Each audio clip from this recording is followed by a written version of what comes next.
at once a rookie of the year, and these days with a great story to tell. Gregg Olson joins the show. Diamond Diehards is on.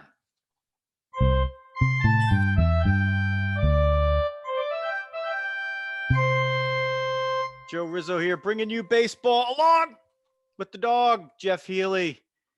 We have a great show for you this episode, and we're very, very excited. Been working on this one for a while. Gregg Olson will join us, and if you're watching, you see him there, and if you're listening, you'll get to hear his voice in just a few moments here. First, got to get the business stuff out of the way. Find us at Diamond Diehards on all social media, and subscribe to our podcast on iTunes, Spotify, Stitcher. I think they call it a follow button now. I was checking this out today. So follow us there. So, whatever it is, follow, subscribe, you know what to do. Twitter, LinkedIn, TikTok, YouTube, Instagram, and of course the Facebook group where we often do live streams as well. This one we're doing not live stream. And that's, we'll be back to those shortly. And if you're part of the Facebook people group thing, as Dawg just is shifting all over the place down there, if you're watching, we'll be back and doing some of those Facebook and YouTube live streams soon.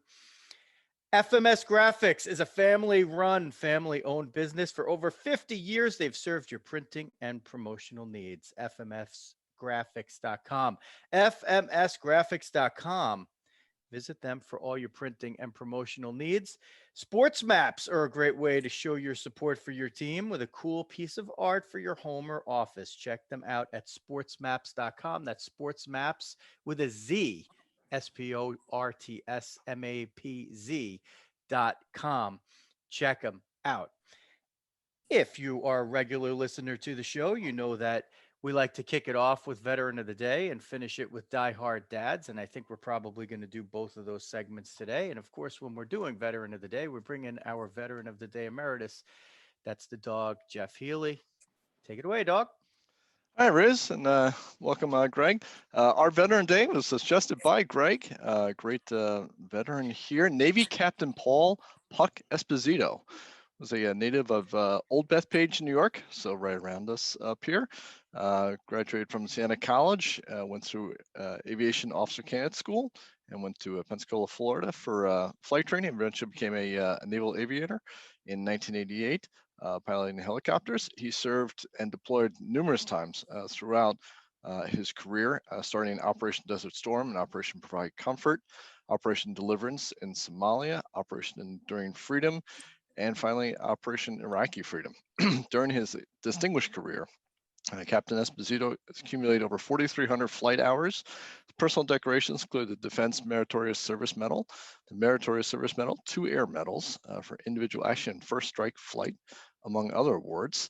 Captain Esposito, culminating his career, had command of Helicopter Sea Combat Wing Atlantic, which is the largest aviation wing in the United States Navy.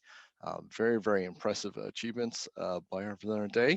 He now continues to serve afterwards as the director for the last 4+ years of the Auburn University Veterans Resource Center. So after serving his country for 30 years on there, continuing to do his best to help out our veterans. So well done, bravo Zulu, as they would say on the Navy side, to Captain Paul Puck Esposito, our Veteran of the Day. And so there we go. The Auburn connection as picked by our pal, Gregg Olson. So Greg, why don't you tell us a little bit about your relationship? We'll kick it off there, and then we'll jump into a whole bunch of other stuff. Oh, I met Paul, we call him Puck, a couple years ago. I was back in school and needed a charity and something to work with, and found the Auburn Student Veterans Association at Auburn. Came back and was just trying to help them with their golf tournament, raise some money, raise some funds for bringing, just giving a little bit of extra money for these our veterans that came back to school as part of the GI Bill. And it was great group of people. And like I said, Puck has been heading it for the last couple of years, and just a great human being, and a lot of fun to hang out and play golf with these guys and get to know them and hear their stories. Well, he's from an area where there's a pretty famous golf course, Bethpage Black, right? Yeah, I've heard that. I have not had the have not had the pleasure of playing that one. So Well, kind of sitting here over my shoulder watching the U.S. Open and being entertained by watching our the best in the world being under duress entertains me. as it should. You put a lot of hitters under duress during your career. I don't know if I would have wanted to have picked up a bat against you or any major leaguer for that matter. But I really want to start with a battle that you're going through now. That was something that just came up, I guess, a few months ago, and you got a diagnosis of prostate cancer, and you're not a person, I don't think, right, that you had any history of it in the family, maybe, and you're a guy that's in real good health, work out a lot, no symptoms or anything, and then all of a sudden, you get this diagnosis kind of out of the blue. Now, we're about the same age. I think you got maybe just a couple of years on us, and that's what a lot of our listeners are too. So we felt like it's a real good message, and you're a poignant guest to point this out, because if somebody hears it and it gets them to the doctor, then we've done way more of a service than just talking about baseball all the time. So if you don't mind taking us through what happened to you a few months ago here, we'd appreciate that. No, I no prostate history whatsoever in my family. No real cancer history other than a grandfather on my mother's side that had stomach cancer, which had been miserable. Um, and so ran through the process and moved to Alabama about 3 years ago. And just, I kind of, all my doctors had seemed to retire in California. And then so when I moved here, it was like, I had no record. So I was like, all right, let's do a baseline, let's start all over. And my PSA numbers, which is the prostate, the cancer numbers that you will take in your blood test, were slightly elevated. So they were a 4.9. Anything under 3 is all right. Anything under 2 is great. Anything over 4, you better start getting some things looked at. And so my 4.9 was noticeable. So we did a biopsy. We did another blood test. Did an MRI, did another blood test, and then somewhere between the second and the third blood test, it jumped from 4.9 to 8.8. And that was basically game on. I have cancer. And, and I put it out on Twitter after letting everybody, my close friends know and family know that, I had cancer. And I just said, look, I work out 7 days a week. I can wear my game pants from 2001. I'm 54. I'm way healthy. I have no genetics in the prostate, cancer world. So if you got something, you got a better reason for not getting tested other than I just gave you every reason to go get tested, please let me know what it is, because I'd be really curious to why you wouldn't want to go. If you feel healthy, there are no symptoms, you don't feel bad. It's just your blood numbers are up. And got it checked out, found out I had cancer, and had the surgery about 6 weeks ago. Had the prostate removed. It's called a radical prostatectomy. And thankfully did it in time and caught the cancer had started to get outside of the prostate. And my surgeon was up at Vanderbilt and a brilliant man, and caught the rest of the cancer heading out of the prostate, and I'm blessed enough to be cancer free right now. So that would be the long story being long. That's a difficult story and a good story. Now, I'm sure that you had reservations at some point, about speaking publicly about it. I mean, it's hard enough to go through it, right? When you're getting all this and you're trying to take it in, and then to go out there and to speak about it, it's you need really a lot of mental fortitude to be able to do that. You haven't played ball in a while, but you're still a name that a lot of people know. I'm sure you got a lot of reaction as well. Can you tell us a little bit about, some of that after you've made it public and who you Oh, heard from? yeah. You know what? It really wasn't hard. I'm a big, I believe in Jesus Christ. He is my savior. And I knew that whatever happened, he was in control. And so I was comfortable with coming out. And I just felt like letting people know that are our age, most of us at 50, we still have, I can play, I can do this, I can, double dog dare you to go do something stupid and we will do it. And I just kind of felt like, there's a whole bunch of 50-year-olds that are out there that are going, you know what, I'm in good shape. I don't need to go get a physical. And I was just going, hey, knucklehead, here I am. Just gave you, I work out 7 days a week and I am at game weight and I still have prostate cancer. So if you got something better, bring it. And I really felt led to just help some guys out, and I really had no problem doing it. I had a couple of close friends that, I'm a private person and they were going, are you seriously doing this?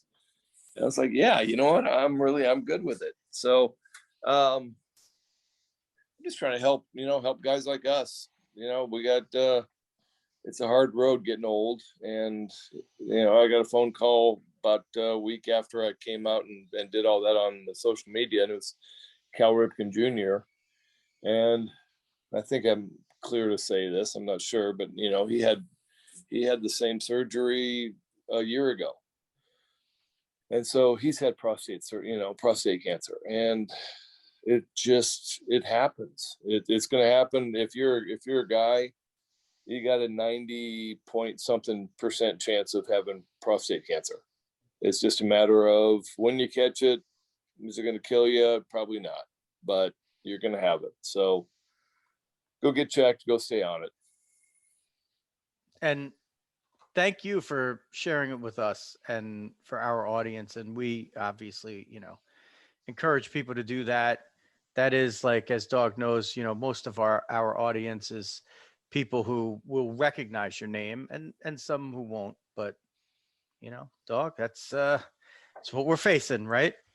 Yeah, absolutely. Greg, I say my father actually had came down with prostate, a little bit older, in his 60s, Okay. and was magically, again, lucky enough. Similar to you, got caught fairly early on, got treated. He had the bead surgery, the radioactive beads they did way back when. That was sort of the newer technique then, and remission for like 13, 14 years or something like that, and came back last year, stage 4. It was like, oh my Lord. But the miracle drug out there that he got, if it was lung cancer, he was toast. It was and of course he just went because like he strained his shoulder, like doing stuff around the yard. He's 80 plus.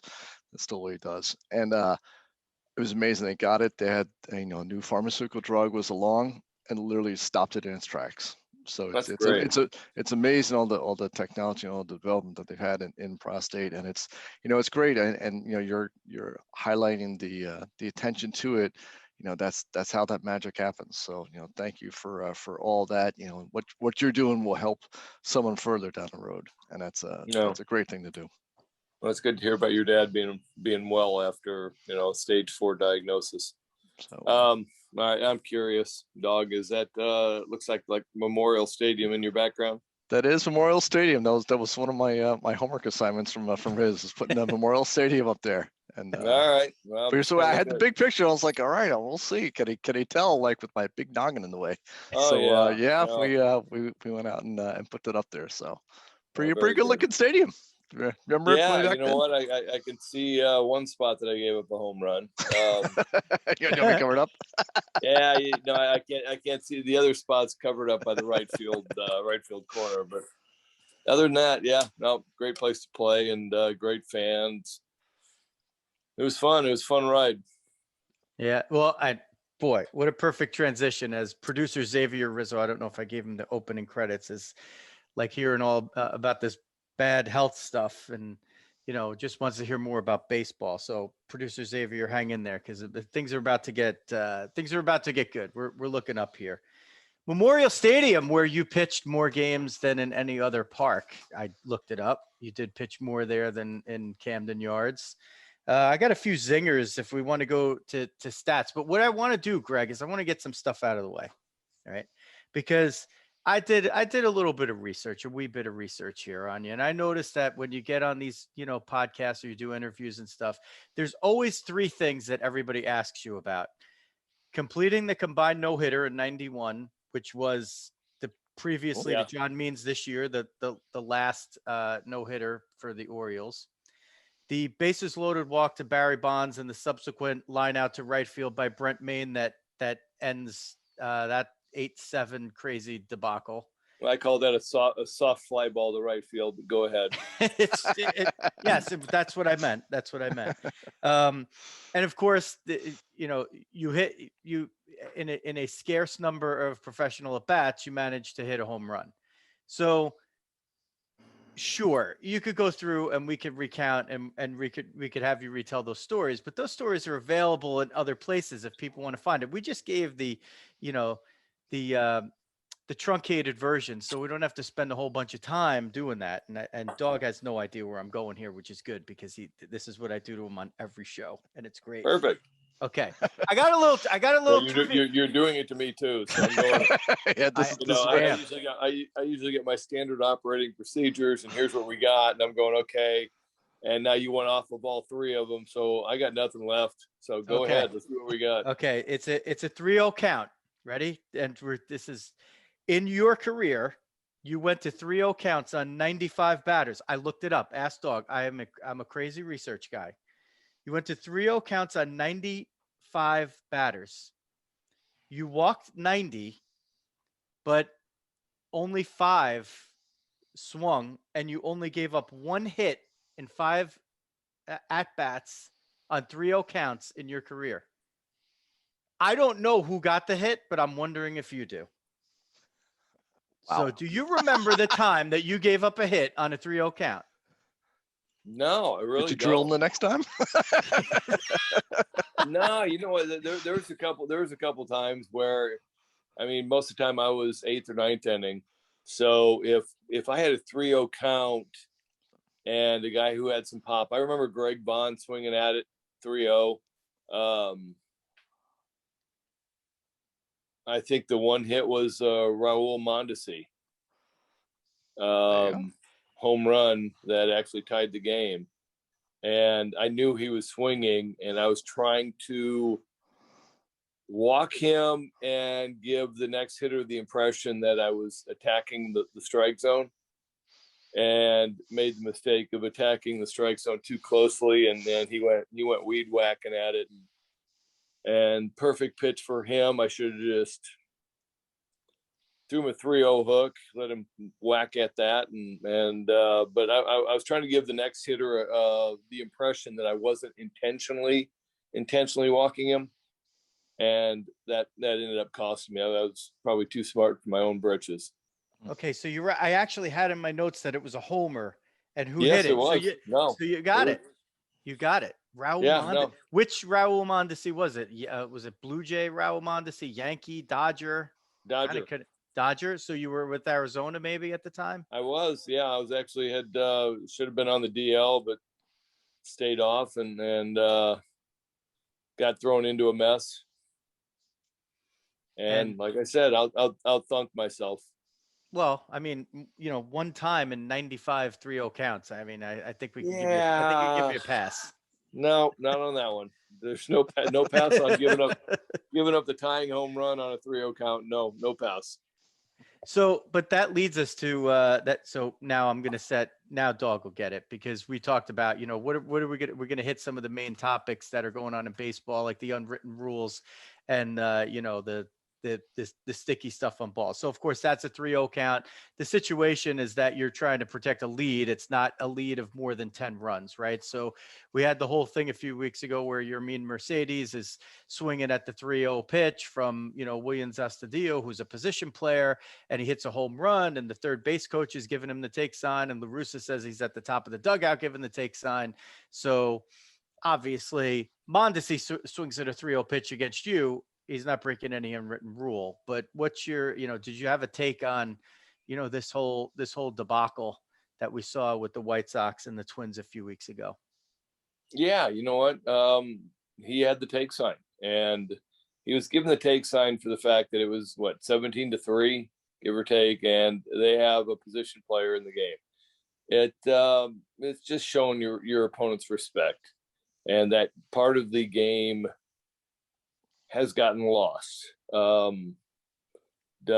just got done doing an ESPN regional and watched all the other ESPN regionals, and there were some huge highlight moment home runs, and wonderful for the kids that hit them. But you don't need to stand at home plate and throw your bat 25 feet in the air and act like, you just won the World Series because you extended the game or you won the game. Great. But you're embarrassing everybody. You're embarrassing your team. You're embarrassing the other team. And, and my son's 18 and he is in path to play for a little while in his life. And we were having a discussion after one of the bat flops or bat throws or whatever you want to call them now. And he's like, oh, they're just having fun. And I was like, well, it's, you know what? I hit a home run in the major leagues. It was a lot of fun. I didn't need to throw my bat. I didn't need to point at the pitcher. I didn't need to walk around the bases. It was fun. I had a lot of fun doing it. I've had a lot of fun saving games. I didn't need to point at hitters. I didn't need to embarrass them. So there are aspects of the game that are getting lost, and by definition of people having fun. And so I told my son, I was like going, you know what, that's fine. If you want to hit the home run and you want to throw your bat and you want to stand there, I was like, if it takes me pitching to your kids in a family wiffle ball game, I will hit them. I will hit your family. I will hit everybody in line of your wiffle ball game, just to make sure that you're aware of you screwed up. You're not respecting the game. So if I have to hit you in a wiffle ball game, I'll hit you in a wiffle ball game. Are you surprised, Greg, it's funny because I kind of tapped into one of threads like that, I think from I think Jeff Fry had it on. And I was shocked at the pushback. Like I basically had the same sort of thing, like act like you've been there before. Every sport, I think, growing up, we had the same thing: football scoring a touchdown, baseball hitting a home run. And I was shocked at the generational divide and how vociferous they are on the other side of the. It's all fun, and we're just trying to make baseball fun. It's really deeply felt. Dude, I'm right there with you. I have been shocked, and my son was pushing back hard, and I'm going, you know what? I've had the opportunity to do it all. Yeah. It's like you can do it all and have fun and not humiliate your opponent. Yeah. You don't have to show them up. You don't have to stand there. The kid from Tennessee throwing the bat 25 feet in the air. I was kind of hoping one of his teammates would run on the dugout and get hit on top of the head. Yeah.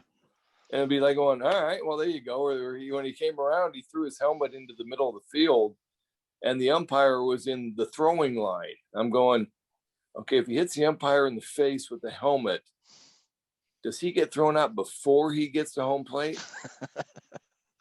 I was like, that's a good question. No, I mean, it's up to the umpire, but I would think that, you know what, you hit me in the face with your helmet while you were flinging it 5 feet from home plate, you're out. So now we got a tie game.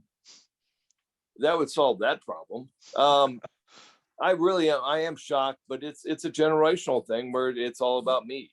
And I don't know how we stop that. I really don't. I would love to have an answer, but it's not about me. It's about us. It's about how we win. And what do I need to do to help us win? And it's not me pimping a home run. It's not me jogging to first base when it should be a double, where these guys can't bunt. They can't hit, get a guy over. It's a different game. It's a different world. And I'm hoping, I hope it turns around. Speaking of wiffle ball, even with a wiffle ball, I pretty much couldn't even imitate your curveball. I don't know how you did it. I do know this, and I remember this from when you were pitching, and I remember looking up stats and thinking it as well. You are significantly better against, as a right-handed pitcher, for those who don't know, you were significantly better against left-handed hitters than you were against right-handed hitters. Right-handed hitters didn't exactly fare well against you, but at least they had a prayer. Lefties didn't really have much of a prayer. Here are the splits. Against righties, 266 on the batting average, 356 on base, 379 slugging, and a 735 OPS. Pedestrian stats. But against lefties, 209 batting average. This is for the career. This is through some ups and downs. 298 on base, 299 slugging, 597 OPS. That's dominant for a right-handed pitcher. So that made me think that it had something to do with the way that you came up top with that curveball. Maybe the lefties just didn't get a look at it and the righties did get a better look. But was that something that you were in realization of, like through, especially like the early parts of your career there, where you're just completely dominant and these lefties just didn't have a prayer against you? You know what? I really felt like I think I faced more lefties, and it wasn't a matter of doing something different. All I was trying to do was, before I hurt my elbow in '93 with Baltimore, I was just trying to get ahead. And so I'm trying to find a way, whatever it is, if it's a fastball away, if it's a fastball in, if it's, a sloppy curveball to get ahead, whatever I could do to get 0-1, because I wanted to go, here is 3 curveballs. I'm going to hit with 2 of them. And if I hit with 2 of them, you're out. If I miss with 2 of them, then we're 2-2, and I got another one coming, and then we can figure out, how we're dancing at 3-2. And I really don't know why. I got lefties out because my breaking ball ended up diving down and in on them, and they never figured out that there was another 2 or 3 inches on the bottom of the curveball, and the only reason I learned that was because I was throwing a inter squad game after I hurt my elbow in '93, and David Segui was taking some BP with me, and I was throwing, and he could not get my breaking ball at all. And finally, he just, at the end of it, he walked off, and he's like going, there's like 3 inches at the bottom of that thing that you don't think is there.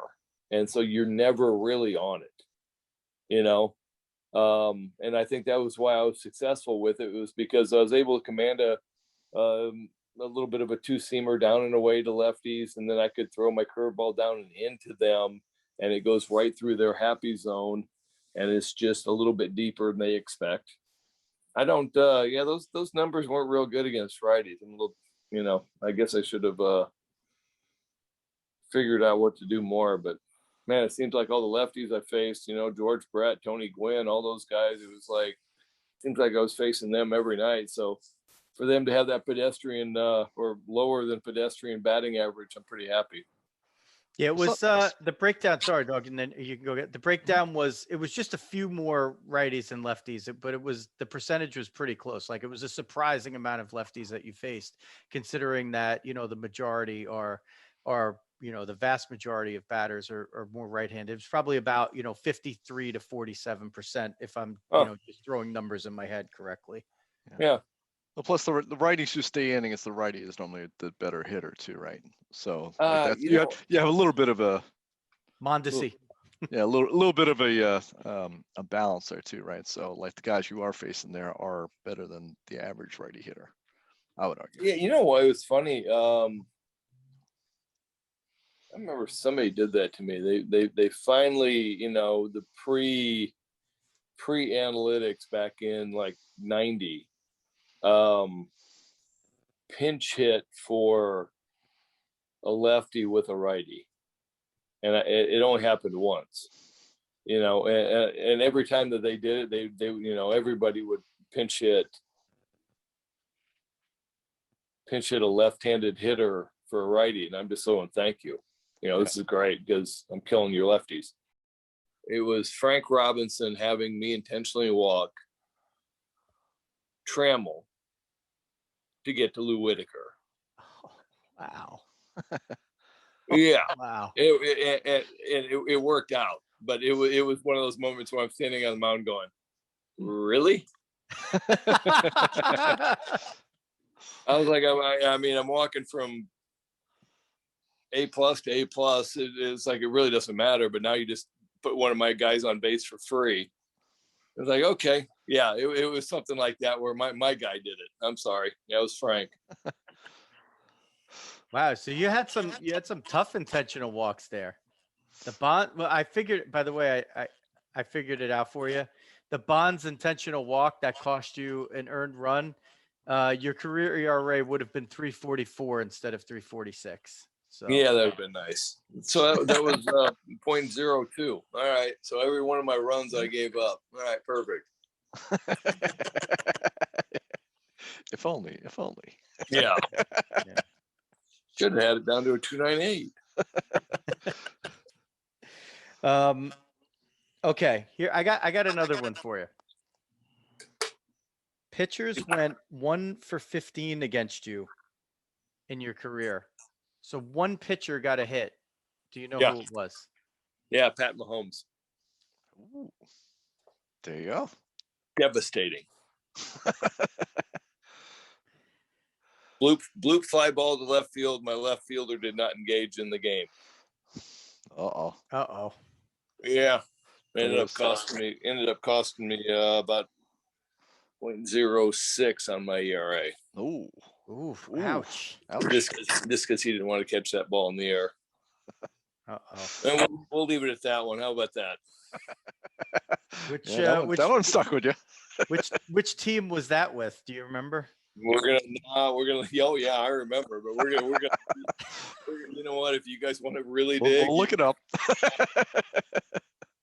I'm leaving it right there. All right. I'll find it.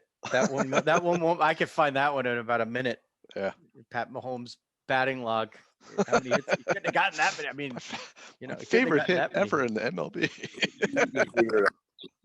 Yeah. Well, you know. So hey, listen. I mean, if you were going to give up a hit to a pitcher, you might as well have given up one to who fathered an NFL MVP. I mean, that's like pretty good, right? Pat was an okay hitter, from what I remember. Yeah.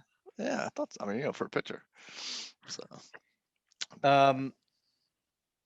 Okay. So I think those were all my stat zingers, Greg. I don't think you have to worry about that stuff anymore. So let's harken back a bit to the Auburn days, where I believe you shared the field with Bo Jackson in your freshman year. Was he still there?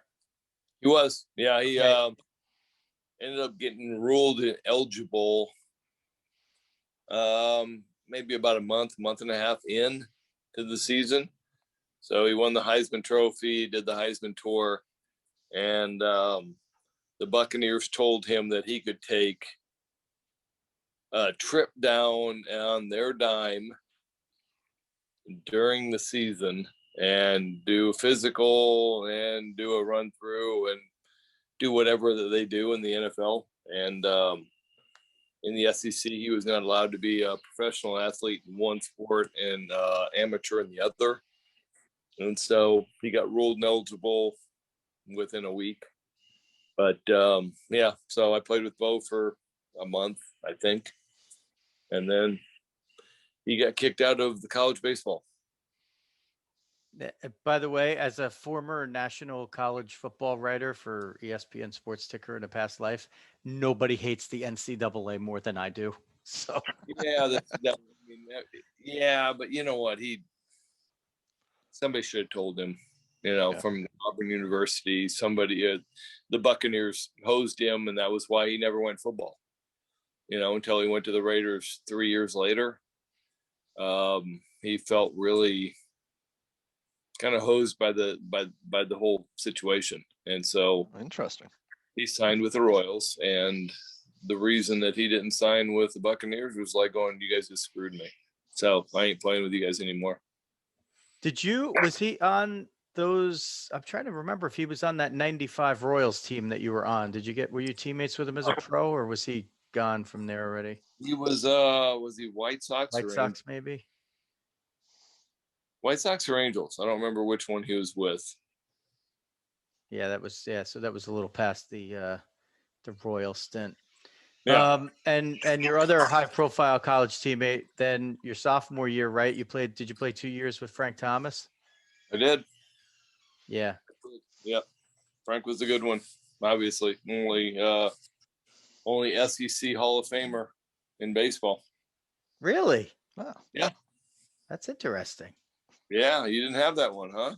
Oh, that's a goodie. Stumping the Riz. I do now. No. Frank Thomas. Only other one that was an auction is Joe Sewell, but the SEC was not a conference at that point. So Joe Sewell is a Hall of Famer from Alabama, but there was no SEC back in 32, I think. That's so I just gave you a little caveat. I love it. That's in the back pocket. Now there's an inordinate number. Now I know you're a Nebraska born and raised guy, but there's an inordinate number of baseball Hall of Famers that are born in Alabama. It's crazy. I forget the percentage. It's like 4% of the Hall of Fame is born in Alabama. No, there's some stupid people that are in the Alabama Sports Hall of Fame that are just, I mean, oh man, now I got to run through them again. But it's Hank Aaron, Willie Mays, Jesse Owens. The Alabama Sports Hall of Fame is locked and loaded. It's pretty good. Speaking I'm of, not in it. So yet. I wasn't pushing it because, hey, I'm in it. I'm not in it. So you're not in it yet. Dawg, we'll have Dawg make a few calls. all right. By the way, you mentioned Jesse Owens, and in the 36 Olympics, he ran with mine and Dawg were Fordham guys, our mentor, Marty Glickman, who's a famous broadcaster. He's one of the first play-by-play guys of anything.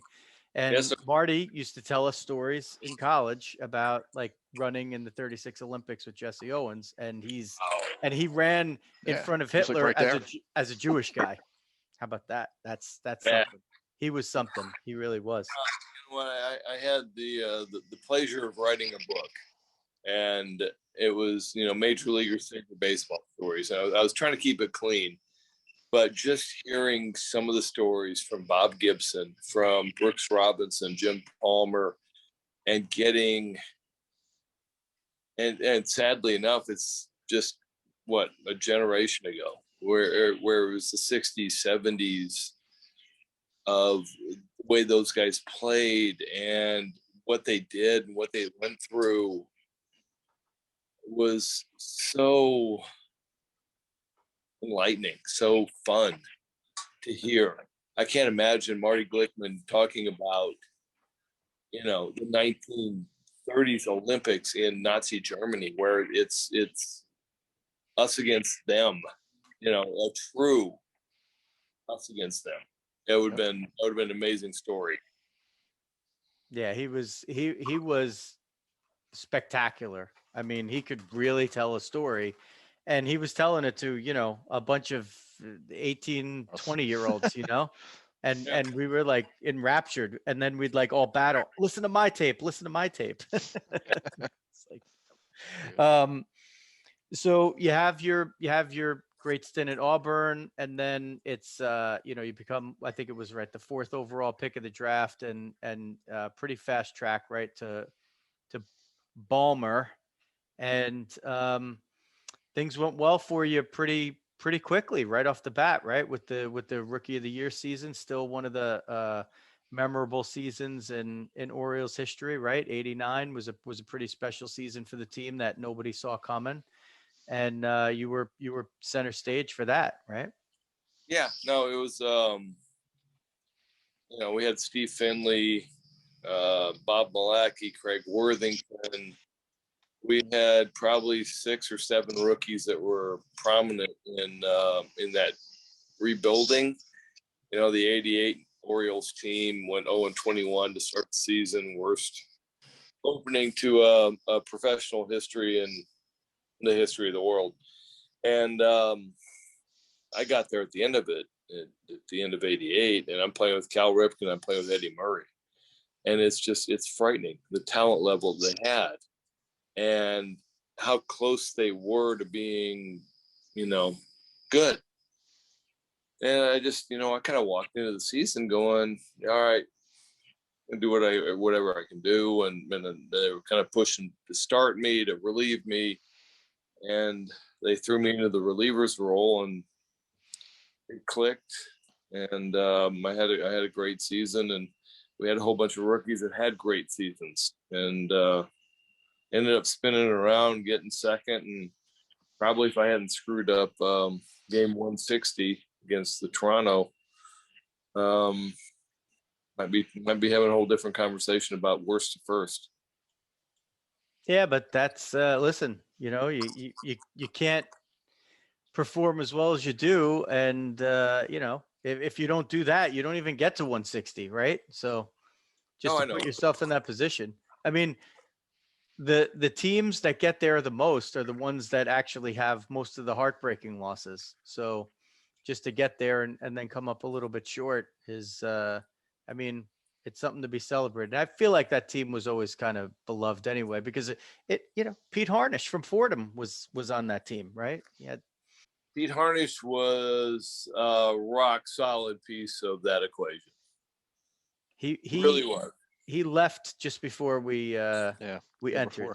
So we followed him. We didn't get to see him in action too much at the Fordham level, but yeah, like he ended up being a really solid guy. And you know, you had Tettleton still there. Let's see, was well, Jeff Ballard was your big winner that year, right? Jeff Ballard, 18 wins. Yep. Yeah. And he was like a lefty that couldn't break a pane of glass. So you must have loved following him, right? But yeah, Jeff Ballard, probably 82 miles an hour, 84 miles an hour, give or take. By today's radar guns, he'd be about 88, 89. Speaking of which, how many of these guys do you think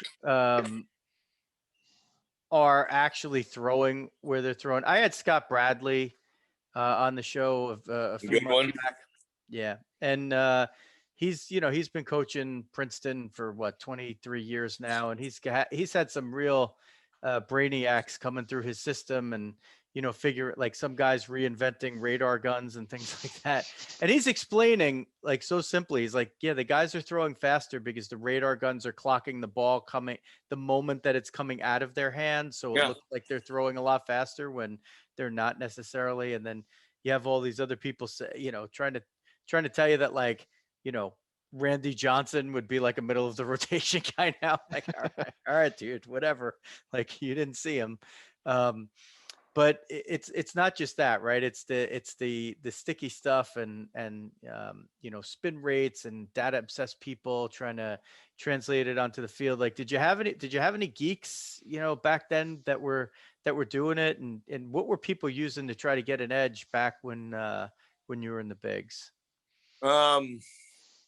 I wish I would have patented it, because it ended up being the system they're using now for tracing, you know, at bats and everything else. And I had something back in '89 where we barely had personal computers, and I had a little page that I would, every at bat, pitch, where, you know, location of that pitch, what that pitch was, and what he ended up ultimately doing, you know, whether it be a line drive to second base or whatever. And so I kept track of every one of my at-bats in my 14-year career. And I knew exactly what everybody was doing. So I could figure out how to start guys, finish guys, where to go behind, when I was behind in the count, where to go to head. And I saw the page when I was scouting with the Padres, and it was almost the identical thing that I had from '89. I'm just looking, I'm going, that's my page. And I was like, crap, I should have patented that. I'm fine with everything everybody's doing. I really am. The radar guns are juiced and they're catching them more out of the hand. There are guys that throw the ball. There are more guys that throw the ball hard than there were when I played. But if you told me that I was hypothetically seeing Randy Johnson, sorry, as a plane is getting ready to land in Auburn Airport, I saw Randy Johnson finish a game in 1999, excuse me. His 140th pitch was 98 miles an hour. So I'm the closer that's throwing 92, 93, and I got to finish with him. So when I came in and had to finish, it was, are their bats sped up and now I need to go slower, or do I still pitch the same? I don't know how to do this. But my point being, to all those people that are we have better athletes and better pitchers now, you don't. Bob Gibson right now would still be just crushing these hitters. Randy Johnson would be throwing 105 for 140 pitches. Nolan Ryan would be throwing 105 to 108 for 140 pitches. It's the same game. It's just there are more guys that throw hard. They just don't know where it's going. So hit by pitches are up, walks are up, strikeouts are up because guys don't know how to hit the ball in the zone. They're trying to go deep. If I had 3 swings to go deep in a wiffle ball game, then we go. But it's just a weird world, and I hope it switches back to where guys figure out how to play right and figure out how to play the game. But to say that guys throw harder now, they don't. They absolutely don't. It's just there are more guys that throw harder.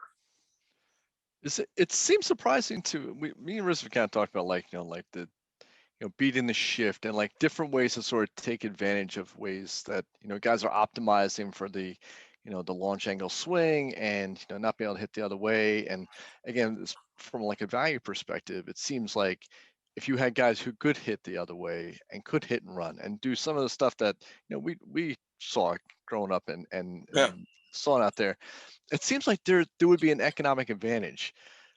And I'm surprised that teams have, especially lower budget teams, haven't necessarily done that yet.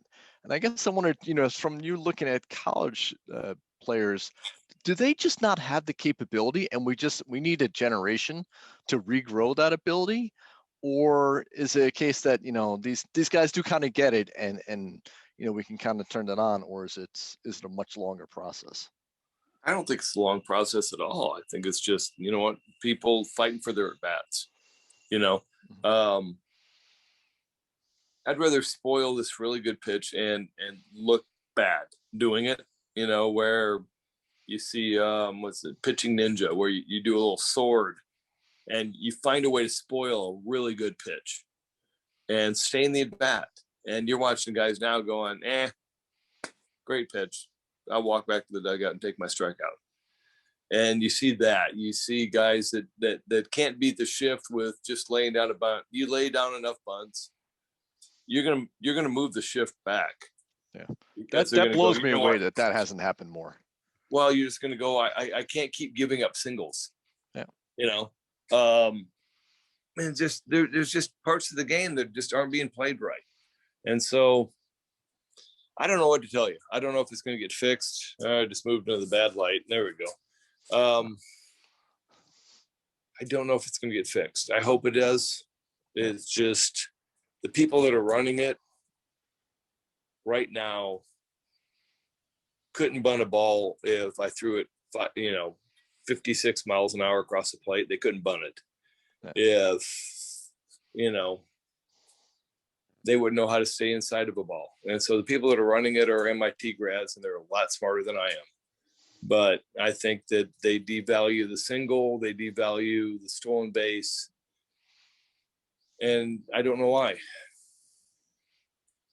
to be honest with you. The money. that Yeah. they started paying off big contracts to these players who would just hit a lot of homers, and everybody started wanting more homers and more homers, and Yeah. so they were paying for it, right? And more Well, I mean, strikeouts. that's it. Yes, Yeah. that is it. It's the high value of the home run and scoring runs, but they have no idea what the havoc was of Ricky Henderson standing at first base wreaked on me as a pitcher. Somebody's going to steal base. I'm like I'm spending half my attention on him, and now half my attention's on Carney Lansford, and Carney Lansford hits a double in the gap, and now we rinse and repeat. And I'm just going, you guys don't get it, how hard this is to concentrate on a base runner. I was cracking up looking at, I think it was the Padres at like 66 deals or something like that, and like the next team had like 40 or something like that. And I literally was thinking Ricky Henderson. I'm like, Ricky might have had that, but like June 10, June 12 or so. Like I haven't checked the stats, but he was probably in the zip code of leading the major leagues. He would have made a run, yes. Yeah. If you told him he had to, he certainly clearly could have. Yeah. Well, I tweeted it the other day in '98 when Greg had to intentionally walk Barry Bonds with the bases loaded, and the Yankees were starting their run of 3 straight World Series. Nobody was paying attention to 39-year-old Ricky Henderson, who stole 66 bases at age 39. 66, the same amount of bases he stole when he was 24. Oh, he was amazing. He really was. Did you play with Ricky? No, played against him a whole bunch. Oof. Did he steal off of you? Not that I remember. I actually kind of functionally got him out. Just I don't know why, but I got him out. Couldn't hit a curve. Yeah, and hit that curve. That's it. Ricky, you're getting curves. The hook. All right. Speaking of curves, Dave, why don't we do? We'll wrap it up here real quick and do our Die Hard Dad segment.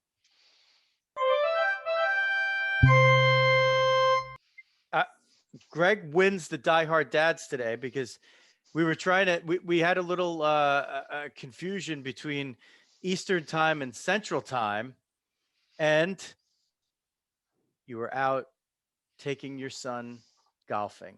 So as purveyors of Die Hard Dads, we're like, Dawg and I are like, we're not stopping a dad from golfing with his son. We're doing the show later tonight. Exactly. No, that was great. Thank you guys. I appreciate that. How did it go? So how's he doing? No, he's all right. You know what? He'll start listening a little bit, and it usually takes a couple of years. Yeah. I was like, you can't chip like that. He's like, you can't tell me not to chip like that. I'm going, you're right. And I was like, all right. So big hitter. We're sorting it out. He chips one in, throws the pitching wedge 25 feet in the air, walks off. Then I hit him with a golf ball. Yes. Yeah, you hit him with a golf ball. Yeah. Okay. I you know what? I think that's probably good enough for the Die Hard Dad segment. We could probably just wrap the whole thing up there. You can follow him at Gregg Olson 30, GreggOlson 30, the number 30 on Twitter. He's a great follow. Very interactive with pretty much everybody. I mean, hey, he responded to us, and hopefully we've made a new friend and a new fan here to Diamond Diehards. You're part of the family now, Greg, whether you like it or not. So we're glad for it, and I'll give you a little War Eagle for War Eagle for that one. Yeah. So that'll do it for Gregg Olson and the Dawg. Jeff Healy. This is Joe Rizzo. Diamond Diehards is out.